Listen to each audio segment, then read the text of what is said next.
Mostramos el panorama económico nacional e internacional con datos y cifras que revelan los factores que afectan a los salvadoreños. Diálogo con Ernesto López, Análisis Económico. Buenos días, miércoles 18 de marzo de 2015, ¿cómo están? Qué gusto, qué placer saludarles, bienvenidos al Análisis Económico Semanal. Somos Cadena Megavisión, canales 15, 19 y 21, cubriendo todo el territorio nacional. Como siempre, agradeciendo a Dios Todopoderoso por darnos esa oportunidad de poder ingresar hasta la intimidad de sus hogares. Gracias por ese voto de confianza, por esa preferencia que nos dan y nos colocan a nosotros en un estado muy interesante de preferencias a nivel de audiencia. Muchísimas gracias. La verdad que todo eso es producto del esfuerzo periodístico que realizamos los que estamos frente a cámara, los que estamos detrás de cámaras y por supuesto también a ese grupo de panelistas que siempre nos acompañan y por supuesto también a esa confianza que ustedes nos brindan mañana a mañana al programa Diálogo con Ernesto López. Así es que gracias nuevamente por estar con nosotros. Esta mañana continuamos con la segunda parte, se recuerdan ustedes, de nuestro anterior programa de análisis económico semanal, en la que dejamos como punto de partida el tema de las reformas al sistema actual de pensiones como principal reto de consenso que tendrá la nueva legislatura electa recientemente. ¿Por qué razón? Bueno, muchos economistas predicen que, si esto no se hace con tiempo, los efectos negativos de haber cambiado y tener dos sistemas, estos se verán reflejados en los próximos meses. Un ejemplo claro es que si un cotizante, que ha trabajado por 25 años, se jubila con un salario de $500 mensuales, recibirá al final de su vida laboral una pensión casi de $167.68, cuando lo correcto debe de ser $266.42, es decir, él estaría recibiendo 98.75 centavos de dólares menos. Fíjese cómo son las cosas. De esto, muy poco se está comentando ahora que estamos en esta efervescencia de carácter electoral. Y yo creo que es importante que nosotros pongamos en perspectiva una situación y tan, como ejemplarizante como esta, ¿verdad? Donde el cotizante se jubila a sus 25 años de trabajo, ese es el salario con el que él se jubila, la pensión que recibe, cuando lo correcto es 266.42, es decir, estaría recibiendo esta cantidad menos. Eso es un gran impacto en el bolsillo del trabajador que ha dado su vida, que ha dado su esfuerzo por muchos años. Este tema es importante que lo analicemos esta mañana con nuestros invitados. Como siempre es costumbre colocar en la mesa tres preguntas claves que son importantes tenerlas, presentes en el análisis y la discusión y el debate que vamos a tener. Vamos a trasladar estas tres preguntas a ustedes y a amigos televidentes también para que participen y ustedes puedan ayudarnos también a responderlas a través de nuestros sistemas de comunicación. La primera pregunta dice: ¿qué factores inciden para generar una mejor rentabilidad en las pensiones? Esta es una de las primeras preguntas. ¿Qué factores inciden para generar una mejor rentabilidad? Porque se discute mucho este tema de que la poca o la baja rentabilidad que tienen las pensiones es la que tiene, emproblemado al país en esta materia. Veamos, ¿es necesario ajustar el actual sistema de pensiones o es válido pensar en crear un sistema mixto de administración? Hay alternativas, algunos países, entiendo, ya las utilizaron y otros pues que de alguna manera, después de haber hecho todo el sistema de privatización, han regresado o prácticamente al sistema con el cual se tenía anteriormente. ¿Será que aumentando la edad de jubilación se resuelve el pago de pensiones? Una tasa de reemplazo, es decir, equivalente a su último salario a más del 50%, cuando internacionalmente se habla de tasas de reemplazo, ¿verdad?, como parámetro del 40%. Sin embargo, cuando nos enfrentamos a un 167.68%, es una tasa de reemplazo muy por debajo del nivel. Tal vez una precisión: la razón de esta diferencia en última instancia es porque las tasas promedio de inflación y por lo tanto de depreciación en el valor del dinero sería menor precisamente, sería mayor que el 3% a lo que tú haces referencia. ¿Es esa la razón? No, es una estimación, un ejercicio con diferentes tasas de interés, haciendo supuestos que es lo que se gana durante toda la vida laboral. No, me refiero, ¿cuál es la razón de la diferencia? Si le han dado a lo largo de la vida del trabajador a su salario un incremento del 3% y resulta que lo que ha aportado no lo podrá recuperar, ¿verdad?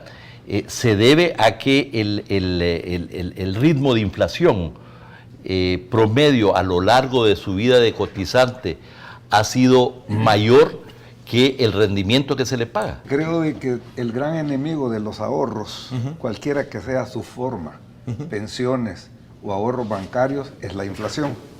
Entonces, esa acumulación es el problema que se tiene en los planes de pensiones, sean con beneficios definidos como de capitalización. ¿Por qué? Porque la inflación poco a poco le va quitando ese poder adquisitivo, no solo al salario del que cotiza, que aquí es donde creo que los economistas también tienen esa visión. ¿Cómo es posible que yo no voy a recibir lo que verdaderamente me corresponde de acuerdo a lo que en el tiempo haya ganado? Eso de alguna manera es preocupante. Y entiendo que estamos bien ocupados hoy con los temas electorales, estamos bien preocupados con el tema de marcha, con el tema de la inseguridad, y no nos estamos poniendo a pensar ese problema que más temprano que tarde va a cargar socialmente otro gran... Solo quizás precisar, porque corresponde, no precisamente porque estamos ante un sistema solo de contribución definida, pero el beneficio no es definido.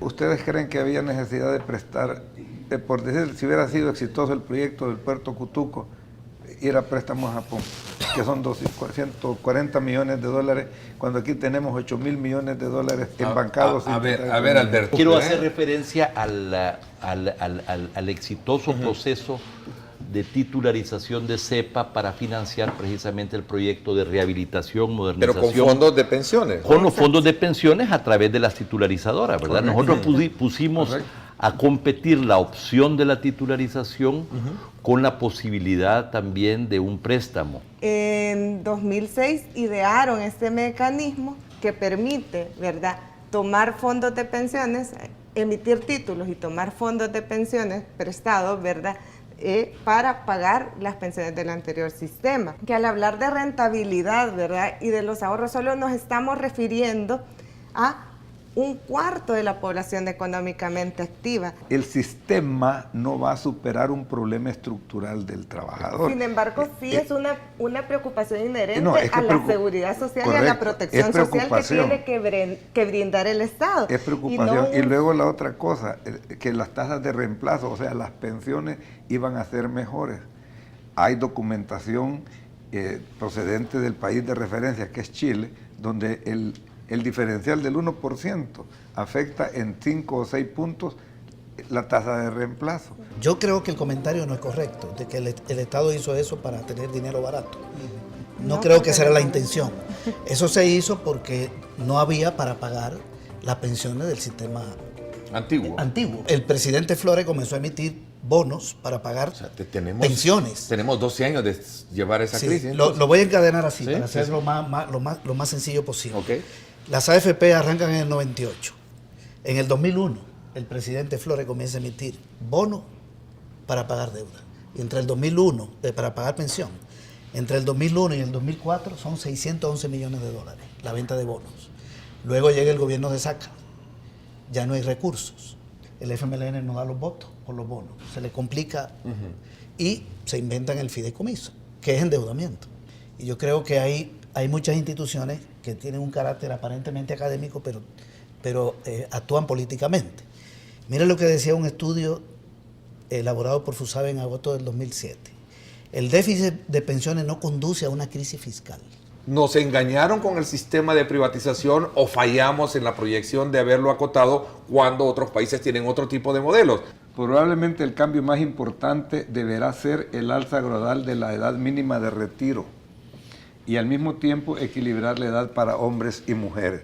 Estoy leyendo estudio actuarial del año 92. Es decir, ya se preveía ese tipo de medida como parte de la solución. En los considerándum del proyecto de ley que le abrió paso al surgimiento de las AFP, se hacen 3 promesas, en la exposición de motivos, mejor dicho. La primera es que se iba a garantizar la sostenibilidad del sistema. Realmente no sé por qué eso se escribió. A mí me extraña que se haya escrito eso, porque eso no era viable.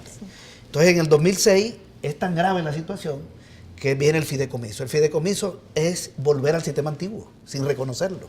Sí. No existe el sistema de capitalización individual, eso es mentira. Se está utilizando la pensión, las cotizaciones de la población para pagarle a la persona jubilada. Pero sin beneficio definido. Y endeudando al Estado, o sea, perverso. El monto de la pensión promedio está en $560.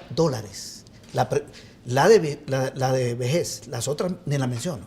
Hay una que llega a 100 y pico de dólares, ¿verdad? Pero la de vejez está en 580. Y resulta que el 78% de las personas que están cotizando tienen salarios menores a $484. Sí. El 78%. Y el 44% tiene salario de menos de $240, de $242. ¿Qué pensión se va a tener con ese nivel salarial? La pregunta que yo siempre he hecho es lo siguiente: ¿y el seguro social era público en el sentido que era gubernamental o era privado? ¿Quiénes administraban el seguro social? Trabajadores y empresarios. El Estado solo participaba, si no me equivoco, con un aporte de 5 millones de colones que a veces ni lo pagaba. Las proyecciones es que la deuda pública podría estar llegando en el 2019 al 70% del PIB, del Producto Interno Bruto.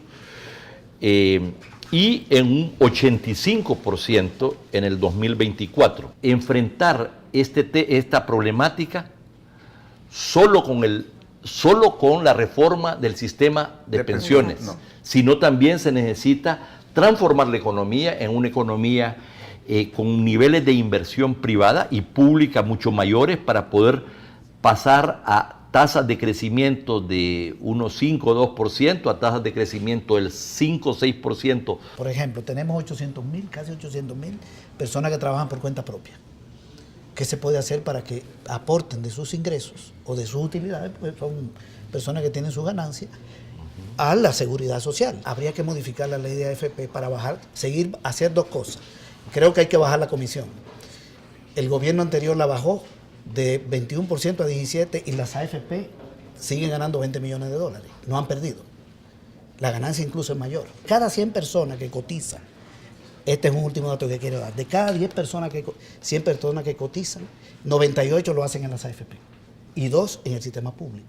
Estoy hablando de un dato de enero de este año. Sí, porque el sistema público se cerró a nuevos se cerró cotizantes. Y de cada 100 personas que recibe pensión, casi 70 lo paga el sistema público.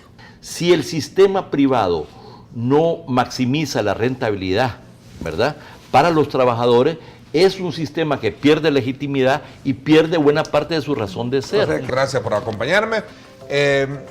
Los invito a ustedes a que no se pierdan el reprise hoy a las 10:30 de la noche. Gracias, pásenla bien y como siempre recuerden lo más importante, amar a Dios sobre todas las cosas.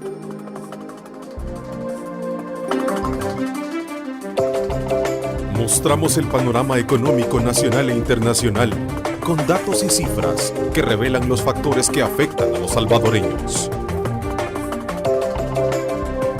Diálogo con Ernesto López, Análisis Económico.